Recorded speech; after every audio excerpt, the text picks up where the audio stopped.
განვაგრძობთ საუბრებს ქრისტიანული ლიტერატურის ისტორიიდან.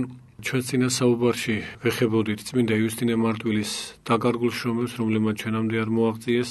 განსაკუთრებით შევეხეთ ალბათ ყველაზე უფრო მნიშვნელოვანს დაკარგულთა შორის, რომლის არ მოღწევაც განსაკუთრებით სამწუხაროა, ეს გახლავთ ვრცელი და მონუმენტური ანტიერეტიკული თხზულება ყველა ერესის წინააღმდეგ. აქვე აღნიშნავდით, რომ წმინდა იუსტინეს კონკრეტული ცალკე აღებული ერთი ერესის მიმართაც შრომა ასევე ჰქონდა დაწერილი, კერძოდ ეს იყო მარკიონის სწავლების წინააღმდეგ, მარკიონი გნოსტიციზმის წარმომადგენელი გახლავთ და მისი ერესი სპეციალურად განუხილავს და განუქიქებია წმინდა იუსტინე მარტვილს. არც ეს შრომა გახლავთ ჩვენამდე მოღწეული. ისევე როგორც არ მოღწეულა მისი თხზულება საუბარი ელინთა წინააღმდეგ, დაახლოებით ასე შეიძლება ითარგმნოს ქართულად, რომლის შესახებაც ჩვენ ევსები კესარიელი თავის საეკლესიო ისტორიაში გვაუწყებს, რომ ამ თხზულებაში იუსტინე მარტვილი პირველ რიგში გადმოსცემს ბერძენ ფილოსოფოსთა თვალსაზრისებს, ხოლო შემდეგ განიხილავს ეშმაკთა ბუნების საკითხს და დემონოლოგიის შესახებ საეკლესიო სწავლების ერთ-ერთი საფუძველდამდები თხზულება სწორედ ეს შრომა უნდა ყოფილიყო. ჩვენ ვხედავთ, რომ გვიან საუკუნეებშიც, მაგრამ უკვე ამ ეპოქაში ეშმაკთა როგორც დაცემულ ანგელოზთა შესახებ განხილვები ეკლესიის მამათა წერილობით მოღვაწეობაში უეჭველად გამოკვეთილია. ჩვენ შემდეგ გვექნება შესაძლებლობა, როდესაც წმინდა ათენაგორა ათენელის მოძღვრებას შევეხებით, ცლად განვიხილოთ ეს საკითხი, ეშმაკეული ბუნების, კერპის რაობის საკითხი, რაც სწორედ ათენაგორას შრომებშია გამოკვეთილი, მაგრამ როგორც ჩანს, იგივე საკითხები ასევე ღრმა საღვთისმეტყველო განხილვით წარმოდგენილი უნდა ყოფილიყო ამ შრომაშიც, რომელიც ჩვენამდე არ მოღწეულა. ასევე მას დაწერილი ჰქონია უარყოფა ესეთი სათაურის მქონე თხზულება, რომელიც ევსების მიხედვით, ასევე საეკლესიო ისტორიის მიხედვით ამ პიროვნებისა მიმართული ყოფილა ბერძენთა წინააღმდეგ, ესე იგი ელინიზმის წარმართობის უარყოფა ყოფილა მოცემული ამ შრომაში.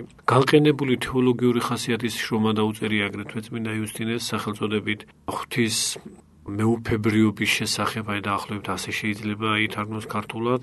და როგორც იგივე ევსები გვაუწყებს, მისი სიტყვები ასეთი გახლავთ, ამ შრომაში იუსტინე მარტვილს ღვთის უზენაესი ხელმწიფობის დადასტურება არა მხოლოდ საღვთო წერილის საფუძველზე მოუწია, არამედ აგრეთვე ბერძენ ფილოსოფოსთა ნაშრომების მიხედვითაც. ფსიქოლოგიური ხასიათის თხზულებას დაუწერია წმინდა იუსტინეს სახელწოდებით სულის შესახებ და ამ შრომის, ასე ვთქვათ, ძალიან მოკლე რეზიუმეს ევსები კესარიელი ამგვარად გადმოგცემს. მისი თქმით, იუსტინეს ამ შრომაში განუვითარებია სხვადასხვა საკითხები სულთან დაკავშირებით.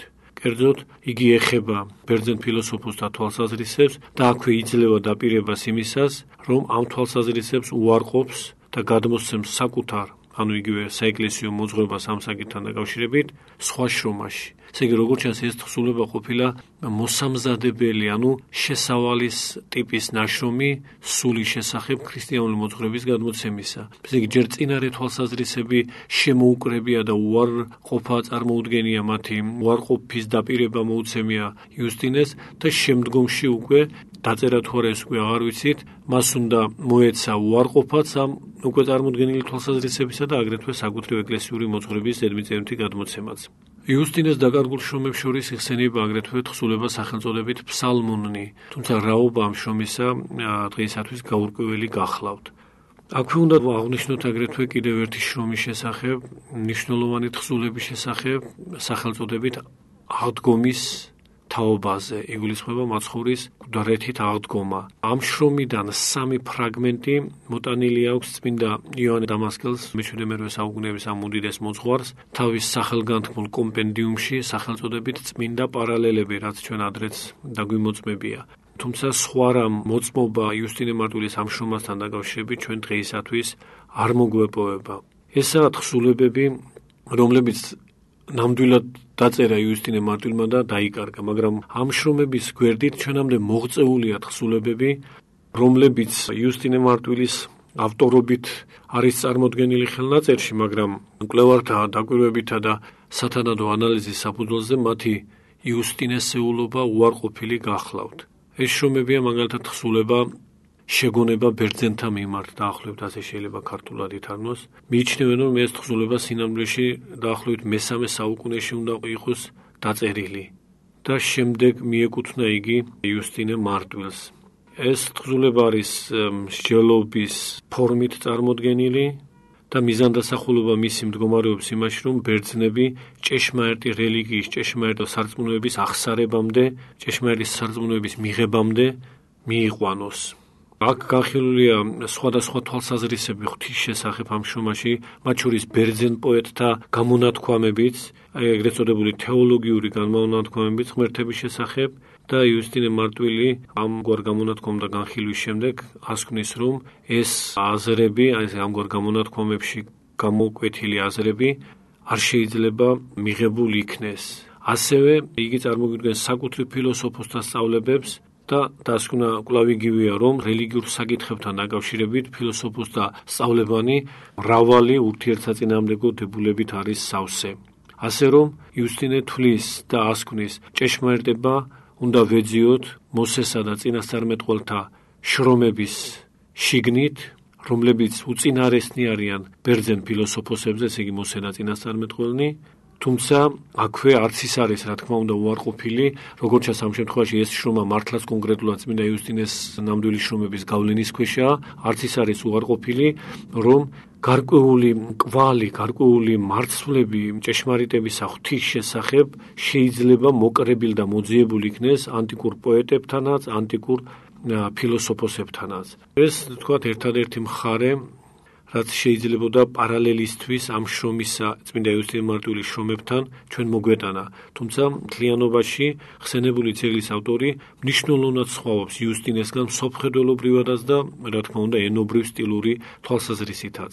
თვით საკუთრივ ბერძნულ ფილოსოფიასთან დამოკიდებულებაშიც სხვაობა გახლავთ, ესე პოზიციის თვალსაზრისით წმინდა იუსტინეს ნამდვილ თვალსაზრისსა და ამ ფსევდო იუსტინესეულ შრომას შორის. და როგორც მკვლევართა დიდი ნაწილი მიიჩნევს, თუნდაც მხოლოდ ეს არგუმენტი საკმარისია იმისათვის, რომ აღნიშნული თხზულება ჩვენ არ ჩავთვალოთ იუსტინესეულად. ასევე ფსევდო იუსტინესეულ თხზულებად მიიჩნევა შრომა სახელწოდებით ქადაგება ბერძენთა მიმართ, ორაციო ასე ეწოდება, ლათინური სახელწოდება ამ ძეგლისა გავრცელებული სპეციალურ ლიტერატურაში ორაციო ad grecos, ანუ ორაციო ქადაგება ბერძენთა მიმართ, რომელიც მოკლე შრომა გახლავთ, მხოლოდ 5 თავს მოიცავს. მისი სტილური მხარე ამ ძეგლისა, ენობრივი მხარე არის ცოცხალი, ცხოველმყოფელი და რაღაც ქმედითი, ხოლო შინაარსი და გადმოცემული აზრები უაღრესად კონდენსირებული და კომპაქტურად წარმოდგენილი. და როგორც შინაარსი აჩვენებს, ავტორი ამ ძეგლისა უნდა იყოს გაქრისტიანებული ელინი, გაქრისტიანებული ბერძენი, რომელიც ამ შრომას წერს საკუთარი ცხოვრების აპოლოგიად, როგორც აპოლოგიას საკუთარი ცხოვრებისას.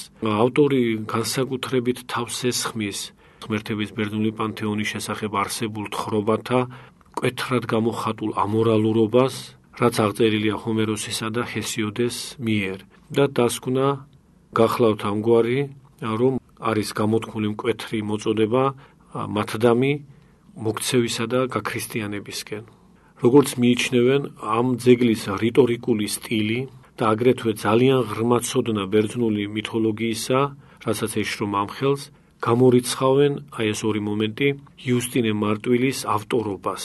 და ეს ძეგლიც მიიჩნევენ, რომ დაახლოებით მესამე საუკუნით, კერძოდ მესამე საუკუნის პირველი ნახევრით უნდა დათარიღდეს. ის სხვათა შორის ორი რედაქციის სახით არსებობს, ჩვენამდე ორი რედაქციის სახითაა შემონახული, უფრო მოკლე ბერძნულადაა დაცული, ხოლო რაც შეეხება უფრო ვრცელს, რომელიც შედგენილია ვიღაც ჩვენთვის უცნობი პიროვნების სახელწოდებით ამბროსის მიერ, შემონახული გახლავთ მხოლოდ სირიულ თარგმანში.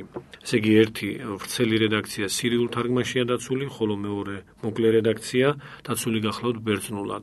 6 თავად მოღწეული თხზულება სახელწოდებით მონარქიის, ანუ ძველი ქართული შესატყვისით ერთმთავრობის შესახებ, რაც მიზნად ისახავს მონოთეიზმის, ანუ ერთღმერთიანობის დამტკიცებას, ბერძენ პოეტთა ციტატების კვალობაზე, ესე იგი ბერძენი პოეტები არის მოხმობილი ამ შემთხვევაში ერთღმერთიანობის დამამტკიცებლად. ეს მეთოდი მიღებული იყო საეკლესიო ტრადიციაში და როგორც ხედავთ, მას უადრესი წარმოშობა აქვს, რომ საკუთრივ ანტიკურ, ანუ მრავალღმერთიანობის სარწმუნოების მიმდევარ პირთა ნაწერების საფუძველზე დასაბუთდეს ერთღმერთიანობა, რომ ღმერთი ერთია და არა მრავალი. ამ შრომის სტილიც მკვეთრად სხვაობს იუსტინე მარტვილის ნამდვილი შრომების სტილისგან და ეს გახლავთ მთავარი არგუმენტი მისი იუსტინესადმი მიკუთვნების უარყოფისა. გარდა ამისა, ევსები აღწერს გარკვეულ ესე იგი შეჯამებას გვაწვდის ჩვენ იმ შრომის სახელწოდებით მონარქიის შესახებ ავთენტური თხზულებისას, რაც იუსტინე მარტვილს შეიძლებოდა მიკუთვნებოდა და ეს შრომა არანაირად არ თანხვდება არც ერთ პუნქტში ჩვენამდე მოღწეულ აღნიშნულ ძეგლს, ასე რომ ეს მომენტიც მის არაიუსტინესეულობას ვფიქრობ სავსები თვალსაჩინოდ გვიდასტურებს. თუმცა აღნიშნავთ, რომ ხელნაწერი აღნიშნულ ძეგლს იუსტინე მარტვილს მიაწერს სხვა ძეგლებთან ერთად. იუსტინე მარტვილის შრომების შიგნით არის ეს ძეგლი შესული, მაგრამ როგორც აღნიშნეთ, გარკვეული საფუძვლებისა და არგუმენტების გამო ისინი უარყოფილია. ასევე უარყოფილია კლიმენტისეულობა შრომებისა, რომლებიც შინაარსობრივად ძალიან ღრმაა, ძალიან თეოლოგიურია, ეკლესიის მოგვიანებით სარგებლობდნენ, მაგრამ როგორც მიჩნეულია, მათი ავტორი იუსტინე მარტვილი არ უნდა იყოს. ეს გახლავთ პირველ რიგში კითხვა მიგება მართლმადიდებელთა მიმართ, აი ასეთი სახელწოდების შრომა, რაც შეიცავს 61 კითხვასა და პასუხს ისტორიულ, დოგმატურ, მორალურ და ეგზეგეტიკურ საკითხებთან დაკავშირებით. ეს იგი შეკითხვა არის მართლმადიდებლისადმი, მართლმადიდებელთა პასუხი ამა თუ იმ საკითხზე. აქ ზოგჯერ ისეთი კითხვებია დასმული, რაც დღესაც ძალიან გვაღელვებს და ვფიქრობთ, რომ ეს შრომა მნიშვნელოვანია დღევანდელი თვალსაზრისითაც, ესე იგი თარგმნას საჭიროებს ჩვენი აზრით აუცილებლად. დაახლოებით ასეთივე ხასიათისაა, კითხვა-მიგებითი ხასიათისაა და სახელწოდებაც ამგვარი აქვს მას, მეორე შრომას კითხვა-მიგება ქრისტიანებისა და წარმართებისა. ამ შემთხვევაში ქრისტიანები უსვამენ წარმართებს 5 შეკითხვას თეოლოგიური ხასიათისას, რომლებსაც შემდეგ თვითვე პასუხობენ. და აი ეს პასუხები წარმართებისა თეოლოგიურ საკითხებზე ქრისტიანთაგან შემდეგ განხილულნი და გაანალიზებულნი ურთიერთდაპირისპირებებით ახსავსენი უკვე ურწმუნოებას ბადებენ. ასევე მნიშვნელოვანია მესამე შრომა, ეს სიტყვისგებითი შრომებია ყველანი, კითხვა-მიგება ელინებისა და ქრისტიანებისა, სადაც მოცემული გახლავთ 15 შეკითხვა, რომლებსაც ამ შემთხვევაში წარმართები უსვამენ ქრისტიანებს, ეს წარმართები წარმოადგენენ ამ შეკითხვებს, ხოლო ქრისტიანები პასუხსემენ მათ. შეკითხვები ეხება ღვთის არსებას, აღდგომას კუთვნებისას და სხვა დოგმატურ საკითხებს, რაც საეკლესიო მოძღვრებაში იგულისხმება. ჩვენ აქვე უნდა დავასახელოთ საკუთრივ ფილოსოფიური მიზანდასახულობის უარმყოფელობითი შრომა სახელწოდებით ზოგი არისტოტელიკოსის უარყოფა. ეს შეიძლება სათაური ასეც თარგმნილიყო ზოგ არისტოტელესეულ და კვადრატულ ფრთხილებში აღვადგენდით ზოგი არისტოტელესეული განმარტების, ანუ ზოგი არისტოტელესეული სწავლების, აი ამ ფრთხილებში, კვადრატულ ფრთხილებში შეიძლება აღდგეს ის, რაც ბერძნულში იგულისხმება და არისტოტელიკაში. აი ამ არისტოტელესეული განმარტების უარყოფა. აქ არის 65 პარაგრაფად წარმოდგენილი უარყოფა არისტოტელეს მოძღვრებისა, ღვთის შესახებ და სამყაროს შესახებ. აი ამ 4 ნაწარმოების ნამდვილი ავტორის შესახებ კარგახანია კვლევაძიება მიმდინარეობს და უკვე ფაქტობრივად მიიჩნევენ, რომ ნამდვილი ავტორი ნაპოვნი გახლავთ. თუმცა ამ ძიებებმა სხვადასხვა ეტაპი განვლო, კერძოდ ცნობილი პატრისტიკის შემსწავლელი ხარნაკი თვლიდა, რომ ამ შრომების ავტორი უნდა ყოფილიყო დიოდორე ტარსელი. მაგრამ დღეისათვის მიიჩნევა, რომ ნამდვილი ავტორი უნდა იყოს თევდორიტე კვირელი, რომელსაც ერთ-ერთი ხელნაწერი, კერძოდ კონსტანტინოპოლის ხელნაწერი, ჩვენს მიერ დასახელებული ამ ბოლოს დასახელებული 4 შრომიდან, კითხვა-მიგებითი 4 შრომიდან პირველს აკუთვნებს, კერძოდ ეს შრომა გახლავთ კითხვა-მიგებანი მართლმადიდებელთა მიმართ. და რამდენადაც ეს შრომა ზედმიწევნით თანხმდება დანარჩენ სამს თავისი სტილური ნიშნებით, ვფიქრობენ, რომ შესაძლოა დანარჩენი სამის ავტორის თევდორიტე კვირელი უნდა იყოს. მიუხედავად იმისა, რომ ეს ბევრი მკვლევრისგან მიღებულია, მაინც ბევრი ავტორიტეტული მკვლევარი, მათ შორის ცნობილი პატროლოგი კვასტენიც, თვლის, რომ ამის დასამტკიცებლად ჩვენ რაიმე მყარი არგუმენტი დღეისათვის, ესე იგი უცილობელი არგუმენტი დღეისათვის არ მოგვეპოვება. გარდა აქ უკვე ჩამოთვლილი შრომებისა, იუსტინე მარტვილს მიეწერება აგრეთვე თხზულება სახელწოდებით სარწმუნოების გადმოცემა, ანუ სამების შესახებ. ასეთ სახელწოდების შრომა, სადაც გადმოცემულია ქრისტიანული მოძღვრება სამებასთან დაკავშირებით. ასევე მტკიცებულებანია წარმოდგენილი, რომ ამ შრომის ნამდვილი ავტორი უნდა იყოს თეოდორიტე კვირელი. სხვათა შორის ამგვარი ატრიბუცია ძალიან ადრინდელია მკვლევართა კუთვნილებას არ წარმოადგენს. ჯერ კიდევ მონოფიზიტი ავტორი მე-6 საუკუნეების მიჯნისა სევეროს ანტიოქიელი თავის შრომაში უწმინდურ გრამატიკოსთა წინააღმდეგ, აი ამ შრომაში ხსენებულ ძეგლს, რომელიც უკვე დავასახელეთ, სწორედ თეოდორიტე კვირელს მიაწერს. აგრეთვე ერთი ეპისტოლე მიეკუთვნება წმინდა იუსტინე მარტვილს, რომელსაც ასეთი სახელწოდება აქვს.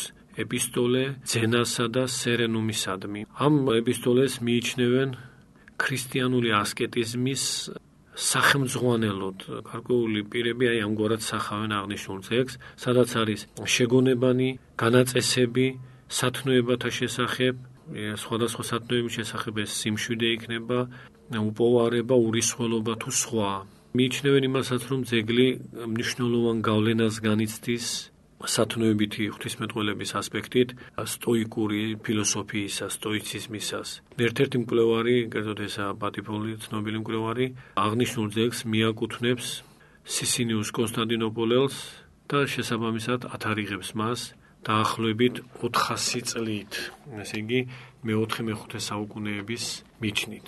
აი ეს შეიძლება ითქვას, აქ რაც აღნიშნეთ, იუსტინე მარტვილის დაკარგულ და ფსევდოშრომათა შესახებ და ვფიქრობთ, წარმოდგენილი მსჯელობა თვალნათლივ გვიდასტურებს იმას, რაც ჩვენ თავის დროზე აღნიშნეთ, რომ იუსტინე მარტვილი თავისი დროის, თავისი ეპოქის საკმაოდ ნაყოფიერი საეკლესიო ავტორი იყო. თუმცა ამ ნაყოფიერების დამადასტურებელი დღეისათვის მხოლოდ ცალკეული ცნობები გვაქვს შემორჩენილი მის შრომებზე, ხოლო სრული სახით მხოლოდ 3 მათგანი გახლავთ მოღწეული. გვადლობთ ყურადღებისათვის.